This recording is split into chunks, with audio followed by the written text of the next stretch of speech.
In this video, I'm going to give you a brief overview of the course Knowing and Learning UTED 2010 that you're enrolled in this semester. So that we don't have to go through these boring details in class, I'll make you watch a boring video instead. So here we go. I'm on the syllabus for the course. I've scrolled down to item 20 on the syllabus. There's a lot of stuff that comes before that. You're welcome to read it if you want. Mostly kind of boilerplate type of stuff that's in all of your syllabi. But here's where the description of the course really begins. I'm going to talk first about the major assignments, so you know where your grade comes from and then how I calculate the grade. And then we'll go over to the course shell. I'll guide you through the modules and kind of show you how the course is set up. It is an in-class, it's a hybrid course, so it meets mostly in class, but there's also some asynchronous material, so I want to make sure you know where everything is in this video so that you can refer back to it if you ever are confused. So the assignments, the first one that I'm going to address is participation and attendance. Basically, we give you points for coming to class. This is a discussion-based class, and it's important that you're there. You can do the reading. Almost every class will have some type of reading or some type of video you watch to preview material, so you'll have access to the material before coming to class. But we think in order to really learn it deeply, you need to come to class, you need to turn over that content again through discussion, sharing your ideas or your thoughts with others. And largely in class, the discussion will be student to student. Corey and I will chip in from time to time, probably too much, but we'll try not to, because we really want you to talk back and forth about what you drew from the material. So these class discussions are really important. As you'll learn, and as you probably already know, learning requires a lot of repetition. So the class discussion brings repetition to the reading or the preparation you've already done. By the way, you don't necessarily get points for reading or docked for not reading, but if you don't do the reading ahead of time, you're not going to learn as much. You're not going to contribute as much to the conversation. And since you are training to be teachers, this is information that you really should want to know. It's really good stuff. It's really important. The second assignment is really our biggest. It's the final for the course, and it's the educational philosophy, or actually I've renamed it, which you'll see in the modules, teaching and learning philosophy, because I think that more accurately describes what we want you to turn out. And this is through we'll talk off and on about, we'll cover little elements of your mission, your big why, things called load-bearing walls. We'll have conversations all through the course about things that really hold up your beliefs as a teacher, why you want to do things, why you want to make the teacher moves that you're going to make. And then so in the end, we'll ask you to put kind of synthesize all that information and thought and put it into a 2-page educational philosophy. And this is your final for the course. You'll actually turn it in as your final paper, and it's a really important part of becoming a teacher. We'll explain a lot more about that in more depth as the time comes, but that's a 100-point assignment. Journals. I'm a believer in journaling. Journals are really a third repetition to content. You're going to read or watch you're going to have some kind of exposure to content prior to coming into class. You're going to discuss the content in class, and then at the end of each week, we ask you to journal, just major takeaways. Really, there's no requirement for what you write. Some people kind of keep notes and they'll submit that, which is fine. But we also want you to just synthesize the week's discussion and what are your big takeaways? What do you really own from that week? What do you think is going to impact your teaching moving forward? That's what we want you to journal about. And then that's a third repetition that just really sets that, moves you one step closer to really setting that into your mind, into your long-term memory, which interestingly, we'll start off by studying memory, so you'll get why we do these things in this class. The fourth part are clinical reflections. Now, this is not designated as a field-based course, but we do ask you to take 3 trips out to classrooms. You're not teaching, you're not preparing lessons like in step 1 and step 2. You're just observing. You might actually end up working with kids, which is great, but we really ask you to go out and just watch kids learning and to think about the things that we're talking about in class, and then reflect through the clinical reflection that you'll do after the visit. Reflect on what you saw, the elements of what we're studying that you saw in student learning, and there's more guidance on that. But this is a fairly intense assignment because you have to go out to a school. There's a minimum requirement on this that you do 3 visits, and then you can do 2 extra ones for extra points, and I'll explain how the extra stuff comes into play in just a minute. And the journaling, there's a minimum and extra point requirement too. And I forgot to point out in the participation in attendance, there's a minimum and extra point requirement. And there's a reason I have minimums and then extra points I'll explain in just a second. So the clinical reflections take a little bit of time, we understand that. So actually if you look at the course calendar, which I'll show you in a second too, it's at the bottom, it's the next part of the syllabus, you'll see that we don't meet every time class is supposed to meet. It's a hybrid, so we'll meet 21 times, and the other times, which is 10, 12, 15 other times, you'll be free to and the reason we take those days off is to give you time to get out and do the clinical reflections. Now, if you're in a step 1 or 2 class or the combo class, then you can use some of those experiences for the clinical reflections, and we can talk about that. If you're working in a classroom as a teaching assistant, if you're in any classroom in any capacity, you can use that for your clinical reflections. There are asynchronous modules for the days. We have e-learning days that you'll see in the schedule in just a second if you haven't already. And during those e-learning days, it's expected that you work on some asynchronous modules. There are 4 modules that we require you to do.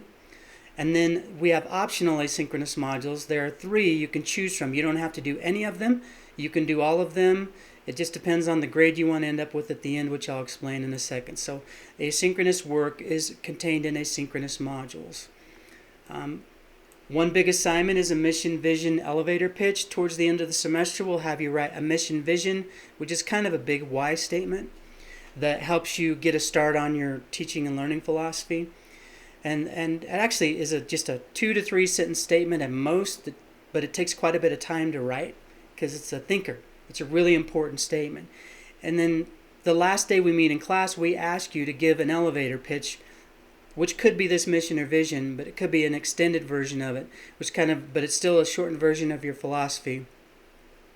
And it's usually less than a minute long, but we ask you to stand in front of the group, give that pitch, and then we give you some feedback on it, because it really is you saying to us your big idea, your big driving factor of what you believe moving forward in your career it's going to look like, what you're going to be.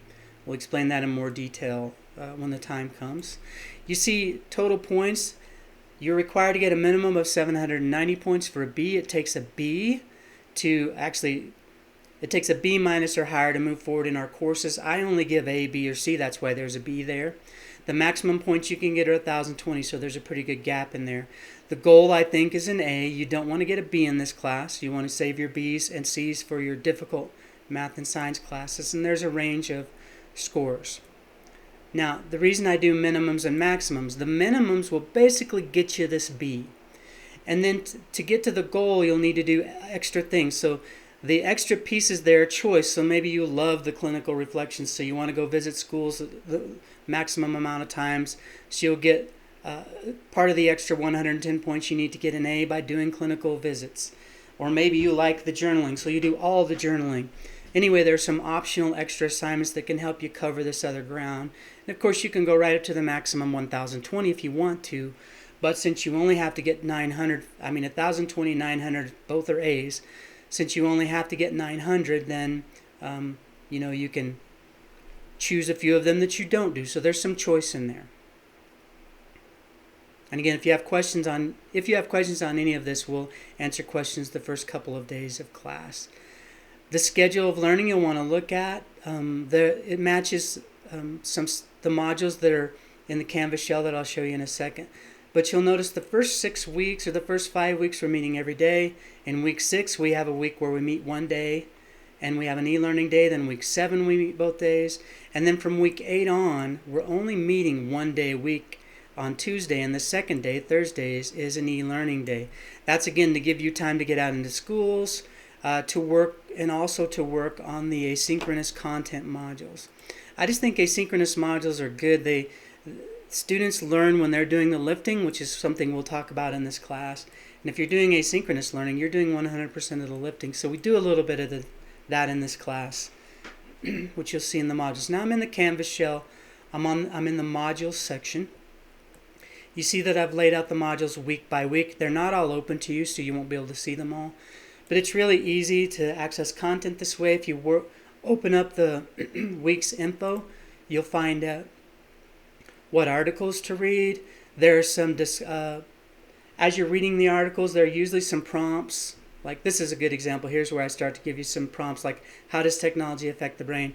So as you're reading, these are just some points that I want you to focus on. There'll be other things in the reading that you can definitely take away, but these are things that we're saying are important aspects that we really want you to take from this article.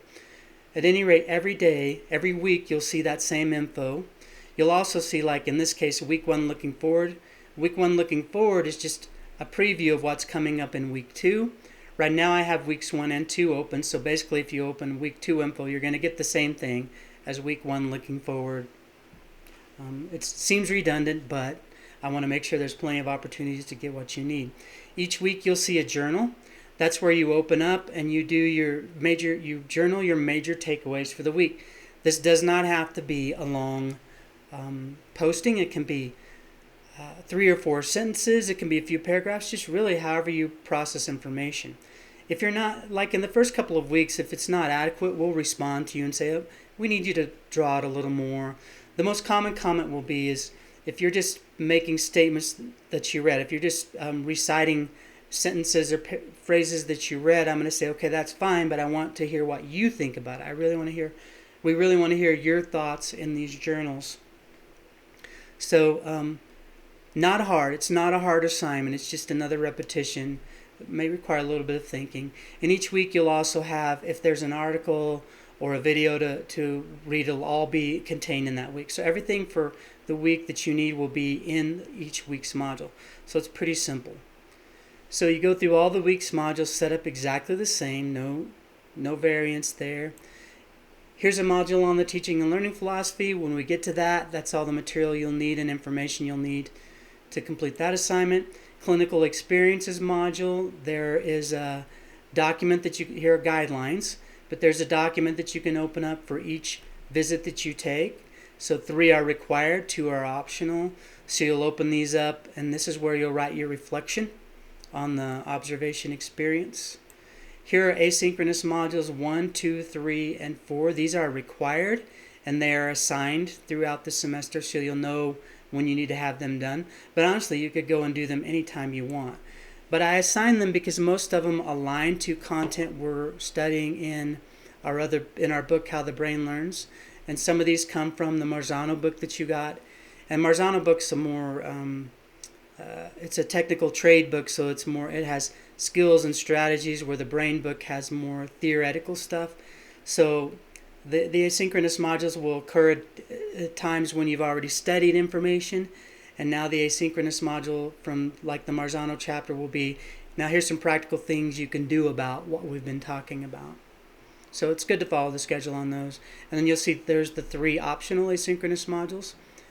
You can actually end the semester not do any of those and still pass the class. So if you hate the asynchronous work, then it's limited in what you have to do. And here's module for the mission vision pitch, where you'll submit that assignment. So basically everything that we do in this course is contained in modules from start to finish, and it's arranged chronologically week by week by week until you get to the extra assignments. I think that's pretty much everything I wanted to go over in the overview. We'll briefly go over these things throughout the semester too, so this won't be your own exposure. But definitely if you have any questions, bring them with you to class and we'll talk about them.